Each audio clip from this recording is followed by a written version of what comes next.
Hi everyone and welcome back to Verma education once again. And आज के इस video में देखेंगे हम लोग फिजिक्स एंड केमिस्ट्री के हाई वेटेज चैप्टर्स के बारे में, जो कि Jharkhand BSc nursing entrance examination 2025 के लिए काफ़ी ज़्यादा इंपॉर्टेंट है। तो ये वीडियो को थोड़ा सा मैं ज़्यादा शॉर्ट बनाने का कोशिश करूँगा, 7 से 8 मिनट में इसको ख़त्म करूँगा। ठीक है, रैपिडली से हम लोग डिस्कस करेंगे दैट कि फिजिक्स एंड केमिस्ट्री में अभी लास्ट के 30 डेज़ में क्या आपको रिवाइज़ करना चाहिए। अभी तो आप फ्रेशली अगर आप लेक्चर्स देखना स्टार्ट करोगे तो वो पॉसिबल नहीं है। उसके बेसिस पे, उसके कॉन्सेप्ट पे, उसके एग्जाम्पलर सॉल्व कर सकते हो, उसके बेसिस पे डिज़ाइन क्वेश्चन को कर सकते हो, उसी चैप्टर के बेसिस पे पीवाईक्यूज को सॉल्व कर सकते हो। ये पॉसिबल है। ठीक है, तो फिजिक्स एंड केमिस्ट्री दोनों की इसी वीडियो में देखेंगे। बायोलॉजी का हम लोगों ने बता दिया है, तो लास्ट वीडियो जो है ना वो बायोलॉजी का था, जाके एक बार ज़रूर से चेक करना अगर आपने अभी तक देखा नहीं है तो। एंड वीडियो में आगे बढ़ने से पहले टेस्ट का अपडेट देना चाहता हूँ। जेएनएम का 8th यूनिट टेस्ट जो है ना वो पेंडिंग है। 8th 9th एंड 10th, ये 10 यूनिट टेस्ट जो है ना वो होने वाला है। मतलब कि 3 यूनिट टेस्ट जो है ना वो अभी बचा हुआ है। ठीक है, तो एग्ज़ाम से पहले ये तीनों होना है, तो वो करवा देंगे। उसके अलावा बीएससी नर्सिंग का 13 तक हो चुका है, तो 14, 15,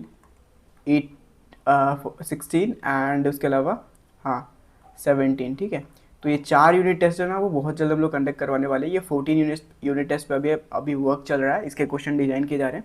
ठीक है, 2 या 3 दिन में इसको भी कंडक्ट करवा लिया जाएगा। उसके बाद 3 टेस्ट बचेंगे, वो हम लोग फुल टेस्ट करवा देंगे। ठीक है, on the basis of examination. ठीक है, तो जो कैंडिडेट टेस्ट के अंदर है, मेक श्योर टेस्ट के सॉल्यूशन वाले पीडीएफ अपलोड कर दिए गए हैं। वो टेस्ट के सॉल्यूशन वाले पीडीएफ से भी क्वेश्चन को सॉल्व कर सकते हैं, वेरेज उसको ओवरव्यू या फिर एनालिसिस कर सकते हैं। ठीक है, मूव करते हैं हम लोग फिजिक्स की ओर। फिजिक्स का ओवरव्यू देखते हैं हम लोग। सबसे पहले सिलेबस ओवरव्यू, दैट कि ये हमारा क्लास 11 का सिलेबस है, जो कि सीबीएसई के द्वारा अपडेटेड है। ठीक है, सीबीएसई ने ये सिलेबस रिलीज़ किया हुआ है। यूनिट 1 में 2 चैप्टर है, यूनिट एंड मेजरमेंट, देख सकते हो फिजिकल वर्ल्ड एंड मेजरमेंट। ठीक है, वही है यूनिट एंड मेजरमेंट। उसके अलावा यूनिट 2 में काइनेमेटिक्स है, यूनिट 3 में लॉज ऑफ मोशन है, यूनिट 4 में वर्क एनर्जी एंड पावर है, यूनिट 5 में motion system and particle and rigid body है, यूनिट 6 में ग्रेविटेशन, 7 में प्रॉपर्टीज ऑफ बल्क मैटर, 8 में थर्मोडायनेमिक्स एंड 9 में केटीजी। उसके अलावा 10 में ओसिलेशन एंड वेव्स। ठीक है, अब यहाँ पर टोटल जो है ना 15 चैप्टर्स हैं। अब ये 15 चैप्टर क्या करना वर्थ रहेगा ये 30 डेज़ में? तो इसका आंसर नो। कौन सा चैप्टर करने हैं वो सारी चीज़ें हम लोग यहाँ पर आपको बताने वाले हैं। ठीक है, तो प्लीज़ इस वीडियो को शुरू से लेकर एंड तक देखते रहना।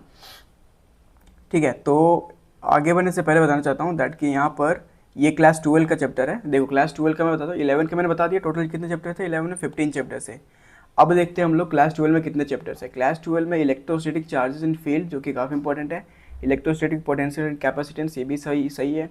फिर इलेक्ट्रिसिटी, फिर यूनिट 3 में मैग्नेटिज्म, यूनिट 4 में EMI एंड अल्टरनेटिंग करंट। उसके अलावा यूनिट 5 में इलेक्ट्रोमैग्नेटिक वेव्स, यूनिट 6 में ऑप्टिक्स, यूनिट 7 में dual nature of matter radiation, 8 में एटम्स एंड न्यूक्लियाई, 9 में इलेक्ट्रॉनिक डिवाइसेस। ठीक है, तो यहाँ पर भी टोटल जो है ना 14 चैप्टर्स हैं। एंड अगर आप टोटल काउंट करो 11-12 के फिजिक्स को ना, तो टोटल 29 चैप्टर्स होते हैं एंड 29 डेज आपके पास टाइम है।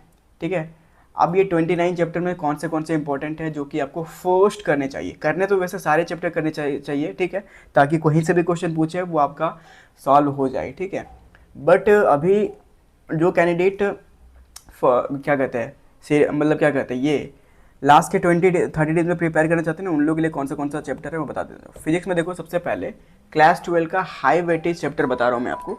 ठीक है, this is high weightage chapter जो कि एक्सट्रीमली हाई है। ठीक है, तो उसके बारे में डिस्कस करते हैं।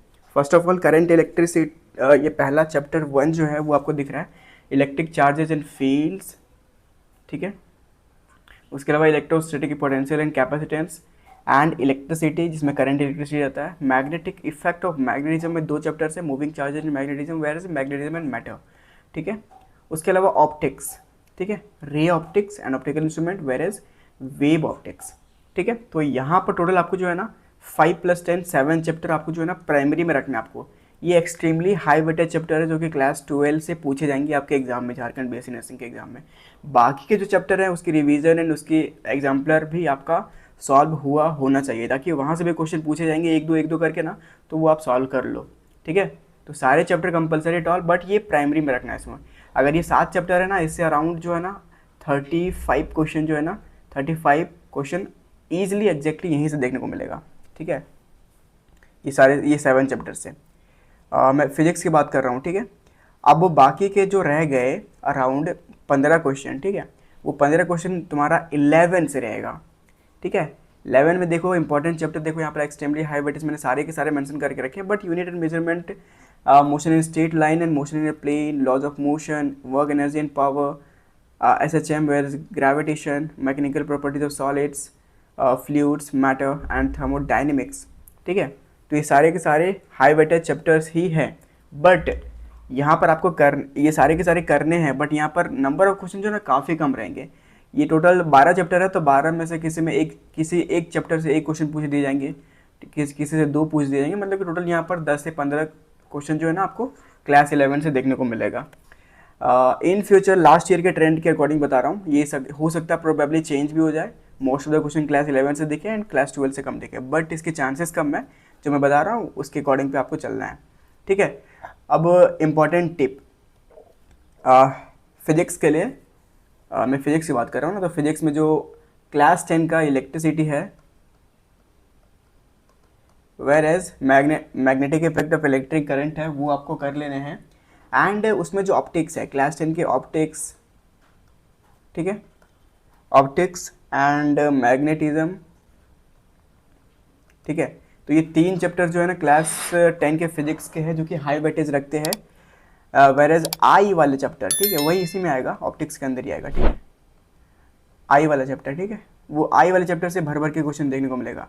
तो ये क्लास 10 के फिजिक्स के कुछ चैप्टर है जो कि आपको करने ही करने हैं। अगर आप इसको छोड़ दोगे तो भाई क्वेश्चन आपका यहाँ पर ना, ये देखो, ये जो आपको दिख रहा है ना रे ऑप्टिक्स एंड ऑप्टिकल इंस्ट्रूमेंट, इसी से क्वेश्चन रहेगा, बट वो दे देगा किसका, क्लास 10 वाला आई वाला चैप्टर से, ठीक है।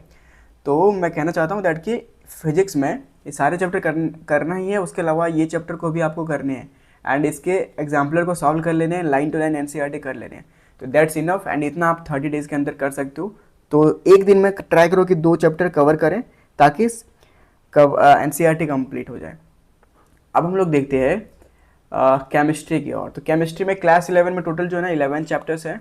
चैप्टर्स का नाम आपके सामने यहाँ पर ये रहा, some basic concept of chemistry, structure of atom, classification of elements and properties, where is chemical bonding, molecular structure, gases and liquids, whereas thermodynamics, equilibrium, redox reaction, hydrogen, s block element and p block element। ये class 11 की chapter है। Class 12 में solid state है, solution electrochemistry है, chemical kinetics है, surface chemistry है, general principle and process of solution of elements, P block elements, D and F block elements, coordination compound, haloalkane, haloarenes and alcohol, phenol and ether. उसके अलावा आप यहाँ पर ये भी ऐड कर लो, केमिस्ट्री इन एवरी लाइफ और पॉलीमर, ठीक है।